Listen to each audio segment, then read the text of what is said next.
안녕하세요. 잡초근성 이슈라디오 잡초근성입니다. 오늘은 많이들 보셨을 겁니다. 순천 10대 여성 칼부림 사건. 이게 묻지마 범죄여가지고 우리에게 정말로 크고 많은 충격을 주고 있는데요. 이 내용은 그래도 여러 번 보셨을 거예요. 워낙 충격적인 일이어서 뉴스나 방송 매체에서 많이 다뤄졌거든요. 그래서 제가 오늘 전달하고자 하는 바는 이 사건에 대해서 간략하게 설명을 드리고 범죄자죠. 가해자가 평상시에 어떤 사람이었는지 그 사람을 토대로 우리가 생각을 해볼 수 있는 것들이 있어요. 내가 어떠한 사람을 주변에서 걸러야 되나? 내 주변에서 멀어지게 해야 되나? 이런 것들을 좀 생각을 해볼 수가 있거든요. 제가 아시는 영업을 오래 하신 분이 계세요. 그분은 정말 많은 사람을 만났고 사람으로 성공을 하신 분이거든요. 그분한테 제가 조언을 한번 구해봤어요. 당연한 얘기 말고 어떤 것들을 우리가 평상시에 조금 조심하면 좋겠냐. 그래서 그분의 답변을 좀 기반으로 제가 팁들을 한번 담아봤으니까 영상 끝까지 시청 부탁드리겠습니다. 자, 바로 시작해 보도록 하겠습니다. 순천 10대 여학생 살해 30대 박대성 씨 피의자 신상 공개. 자, 아예 경찰에서 신상을 공개를 했습니다. 얼굴과 나이, 이름 전부 다 공개를 했고요. 그럼 이 사람이 누구를 잘못되게 만들었냐? 봤더니 잠깐 구독, 좋아요 잊으신 거 아니겠죠? 아, 피해자가 18살. 와, 진짜로 너무 아직 어리고 미래가 창창한 그런 어떠한 여성분을 묻지마로 잘못되게 만들어 버렸어요. 정말 충격적인 일이죠. 이 피해자분은 고등학교 1학년 때 학교를 자퇴하고 최근 검정고시에 합격을 해서 경찰이 되고자 꿈을 키우고 있었던 그런 여성분이셨다고 해요. 정말로 이 여성분에게 삼가 고인의 명복을 기원 드리고요. 자, 이 사건의 그럼 개요는 어떻게 됐냐? 가해자가 한 3달 전쯤에 여자친구와 헤어졌답니다. 아, 그러니까 상심이 크겠죠. 막 스트레스도 받고 거기에 더불어서 찜닭집도 운영을 하고 있었는데 장사가 좀 잘 안 됐었나 봐요. 그러니까는 돈적으로도 힘들고 여자친구하고 관계에 있어서도 굉장히 힘들고 스트레스가 많았었나 보더라고요. 이러다 보니까는 본인 가게에서 안주와 소주 4병을 딱 시켜서 막 먹었대요. 만취 상태가 됐고 가게에서 애초부터 흉기를 들고 나왔답니다. 그래서 그냥 막 본 거예요, 주변을. 그랬더니 영상통화하면서 걸어가고 있는 피해자를 딱 보게 됐고 800m가량을 졸졸졸졸 따라가서 잘못되게 만들어 버린 거예요. 그러면 사람이 아이쿠야, 내가 이런 짓을 저지르다니 하면서 충격을 받고 있는 게 아니고 막 웃으면서 일대를 배회하고 이런 게 CCTV에 다 찍혔어요. 이런 것들은 혹시라도 저작권 때문에 지금 영상에 담진 않았지만 간단하게 검색만 해보셔도 해당 영상을 모자이크 없이 보실 수가 있을 겁니다. 정말 소름 돋는 웃음이었고 그렇게 웃으면서 돌아다니는 것뿐만 아니고 근처 다른 호프집 가서 또 맥주를 또 더 마셨대요. 아, 그러면서 막 취했으니까 지나가는 사람들 막 시비 걸고 그러고 다니다가 경찰에 체포가 됐다고 하더라고요. 아, 정말 미친놈이죠. 이런 사람이 우리 주변에 이렇게 활개를 하고 있었다는 게 너무 소름이 돋는데요. 자, 이렇게 해놓고서 이제 술이 깼어요. 술이 깬 다음에 뭐라고 했냐? 술을 너무 많이 마셔서 아무것도 기억이 나질 않는다. 칼을 들고 나온 거 보고 나는 전혀 기억이 나지 않는다. 근데 내가 기억이 안 나도 증거가 있으니까 뭐 인정은 하겠다. 이렇게 얘기를 했다는 거예요. 아휴, 이게 사람 새끼가 맞나 싶어요. 이런 거 보면. 어떻게 진짜로 분노가 너무 지금 치밀어 오르는데요. 그러면 이 사람의 평상시의 행동은 어땠을까? 주변 지인들을 인터뷰한 자료를 봤어요. 그랬더니 아니나 다를까 이미 지인들은 이 사람을 위험 인물로 평가를 하고 있었대요. 평상시에도 술만 마시면 눈빛이 바뀌고 사람들한테 시비 걸고 굉장히 폭력적으로 변했다고 하더라고요. 애초에 이런 일을 벌일 사람이었던 거예요. 이렇게 큰 일이든 아니면은 사소하게 지나가는 사람 시비를 걸든 누구를 막 주먹질을 하든 어찌됐건 범죄를 일으킬 사람이었다. 이렇게 생각을 해볼 수가 있겠는데요. 여기서 앞서 말씀드린 그러면 우리는 어떠한 사람들을 내 주변에서 걸러야 될까? 어떠한 사람들을 조심해야 될까? 이런 부분에 대해서 제가 조금 깊게 생각을 해봤고 그에 따라서 좀 조언을 구해 봤어요. 제가 사진을 2장을 준비를 했어요. 그냥 평상시에는 조금 맹하니 웃으면서 이렇게 술 마시고 있는 한 남성이지만 어느 순간 돌변해서 마치 뒷골목에 범죄자처럼 무서운 모습으로 변하는 이런 두 가지 사진을 제가 매칭해서 하나 딱 놨는데, 이런 거예요. 사람이라는 게 내가 큰 일을 당해보기 전까지는 명확하게 알 수가 없기에 몇 가지 방법들을 내가 딱 머릿속에 갖고 있다가, 아, 이 사람은 좀 위험할 수 있는 사람이다. 그러니까 내 주변에서 멀리 해야지 라고 경계를 할 필요가 있다는 얘기예요. 그러면 어떤 기준을 좀 삼아야 될까? 제가 몇 가지 팁을 전달드리도록 하겠습니다. 잠깐 구독, 좋아요 잊으신 거 아니겠죠? 가장 먼저, 술 마시면 변하는 사람들은 정말 조심하십시오. 이 술이라는 거에 굉장히 많은 게 내포가 돼 있습니다. 술을 마시면 일단 눈빛이 바뀌고 주변 사람들한테 시비 걸고 욕하고 폭력적인 모습 보이고, 당연히 이런 사람은 무조건 주변에서 걸러야겠지만 이거 외적인 얘기도 저한테 그분이 해주시더라고요. 술을 먹으면 항상 만취를 하고 주변 지인의 도움이 없이는 집에 가기 힘든 그런 사람도 멀리 하라고 하더라고요. 이런 사람은 언젠가는 본인의 안위를 위해서 내 뒤통수를 친다고 하더라고요. 누군가와 우리가 술을 마시게 되면은 그 사람의 행동을 한번 유심히 보십시오. 깔끔하게 술을 먹고 집에 가는 사람이 있을 거고요. 많이 먹든 조금 먹든, 어떠한 사람은 술을 입에 대기 시작하면은 사람이 변하기 시작하는 사람들이 있어요. 점점 변하던가 갑자기 돌변하든가. 아무튼 술을 마시면 변한다, 이런 사람은 주변에서 1순위로 좀 멀리를 하십시오. 자, 그 다음, 문신한 사람을 조심해라.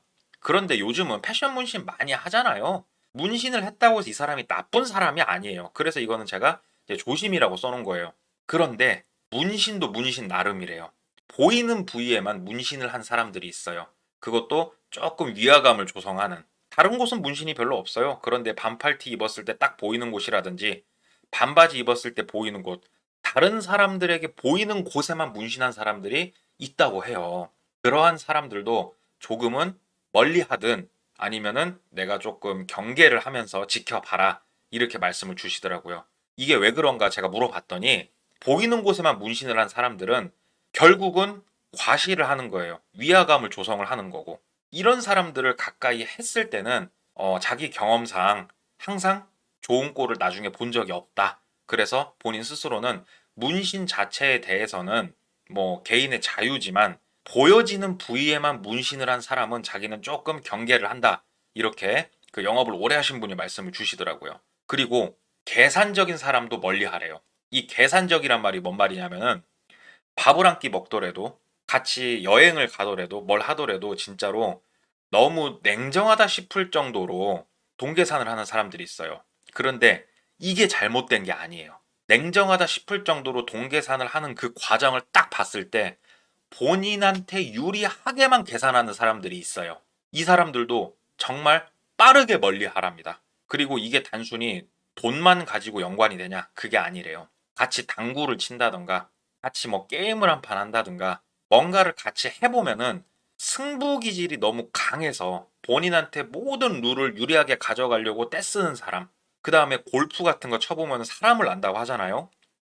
스포츠를 했을 때도 본인의 화를 못 이겨서 주변 사람들에게 안 좋은 영향을 끼친다든지 감정을 상하게 한다든지, 이런 사람도 빠르게 그냥 멀리 하랍니다. 예. 자, 그리고 나서 주변에서 또 우리가 너무 흔한 것 같으면서도 또 이게 기분이 나쁘긴 한데 항상 또 그렇지만은 않은 것 같아서 넘어가는 것 중에 하나가 뭐가 있냐면은, 정말 어쩌다 한 번씩 서로 의견 충돌이 났어요. 야, 난 이게 맞는 것 같아. 그런데 상대방은 무슨 소리야, 나는 저게 맞는 것 같아.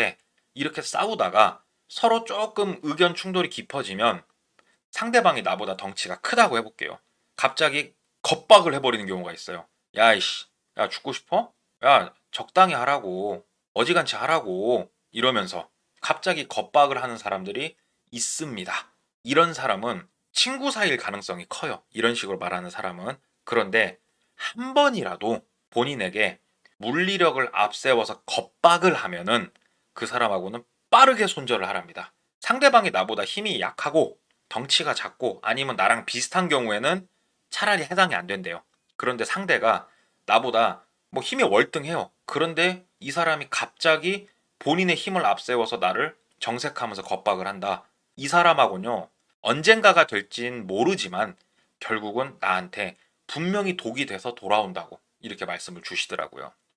그리고 사회생활 하면서 직장에서 이 사람 요주의 인물이다 이렇게 생각하셔야 될 사람 제가 하나 좀 찍어서 말 좀 해주세요 그랬더니 일이 다 끝나고 어떠한 사건이 다 끝나고 나서 이유를 설명해 주는 사람이 있대요. 뭐 예를 들어보면 이런 겁니다. 내가 어떤 일을 진짜로 뭐가 빠지게 열심히 진짜 미치도록 했어요. 정말 쉬운 길도 없고 내가 이걸 왜 해야 되지? 진짜로 막 화가 나면서 어찌됐건 일을 마무리 쳤어요. 딱 그때 와가지고 어때? 일해보니까 힘들지? 사실 이거 이렇게 하면 되게 쉽게 끝날 수 있는 일들이야. 내가 일부러 너 한번 이렇게 시켜봤어. 어때? 해보니까 네가 뭘 잘못했는지 알겠어? 왜 나한테 그러니까 그동안 제대로 조언을 구하지도 않고 내가 무슨 말 하면 말대답이나 하고 너 왜 그랬어? 이렇게 말하는 케이스래요.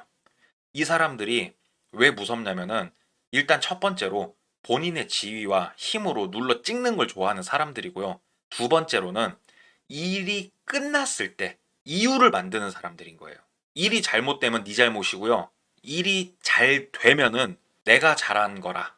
이렇게 말하는 사람들이 상당히 많았다는 거예요. 그래서 어떠한 일을 할 때, 야, 너 왜 태도가 그 모양이야? 이걸 이렇게 해봐. 그러면은 네가 무슨 잘못인지 알게 될 거야. 이렇게 말하는 사람이 있고, 일부러 엿먹이면서 막 어떠한 일인가를 시키고, 이 사람이 진짜로 아우 죽겠다 죽네 사네 하는데 일을 마무리 졌을 때 딱 와가지고 어때 힘들지 하면서 마치 놀리듯이, 왜냐면 당하는 사람은 놀리듯이 이렇게 들릴 수밖에 없어요. 이런 사람들 조심하라고 하더라고요. 그래서 제가 이제 조언을 들은 것들은 일상적인 건 제가 빼달라고 했으니까 애초부터 폭력적으로 보이는 사람, 껄렁거리는 사람, 질이 안 좋은 사람 이런 건 우리가 자동으로 걸러지잖아요. 그런 거 말고 진짜 애매한 사람들 있지 않습니까? 술 마시면 변하는 사람, 보이는 부위에만 문신을 한 사람, 그리고 본인에게 유리한 쪽으로만 계산하는 사람, 그리고 단 한 번이라도 본인의 물리력을 앞세워서 겁박을 하는 사람, 일 끝나고 모든 사건이 끝나고 나서야 이유를 설명해 주면서 치하하는 사람, 이런 사람들 전부 다 굉장히 조심하고 주변에서 멀리, 뭐 이분이 정확하게 해주신 말씀은 손절을 해버리라는데 이제 그거는 각자의 판단에 맡겨야 될 것 같습니다. 그런데요, 우리가 누군가를 판단하고 손절을 해야겠다 이렇게 딱 생각하기 전에 내 스스로가 누군가를 판단을 해도 될 만한 사람인지 한번 생각을 해보고 내 스스로가 괜찮은 사람인지 다른 사람에게 불쾌감을 주고 있진 않는지 이런 부분에 대해서 반성을 해보고 성찰을 해보는 것도 굉장히 좋을 것 같다. 저는 그렇게 생각을 하고요. 그리고 누군가를 손절하는 건요, 생각보다 엄청나게 많은 용기가 필요합니다. 제가 말씀드린 이 팁 또한 본인이 알고 있는 여러 가지 팁들을 알고만 있지 실천으로 옮기지 못하면 결국 그거 역시 모르는 거하고 똑같거든요. 그런데 막상 해보시면요, 누군가를 판단하고 정확하게 선을 긋는다는 게 굉장히 어렵고 용기가 많이 필요한 그런 일일 거예요. 평상시에 여러모로 생각을 하고 잘 준비를 하고 있다가 정말 이 사람이 아니다 싶을 때는 과감하게 손절을 할 수 있는 그런 용기도 내가 준비를 해야겠다 이렇게 생각을 하면서 오늘 이야기 마치도록 하겠습니다. 오늘 이야기 들어주신 모든 분들께 너무 감사드리고요. 아래 보이는 메일 주소로 평상시에 뭐 직장 상사의 갑질이라든지 황당한 일, 부조리한 일들 여러 가지 일들이 있으면 제보해 주시면 제가 성심성의껏 인터뷰 잘 하도록 하겠습니다. 오늘 구독, 좋아요 눌러주신 분들께는 정말로 뜻하지 않은 행운이 찾아들 거라 저는 그렇게 믿고요. 저는 내일 또 찾아뵙도록 하겠습니다. 감사합니다. 이상 잡초근성이었습니다.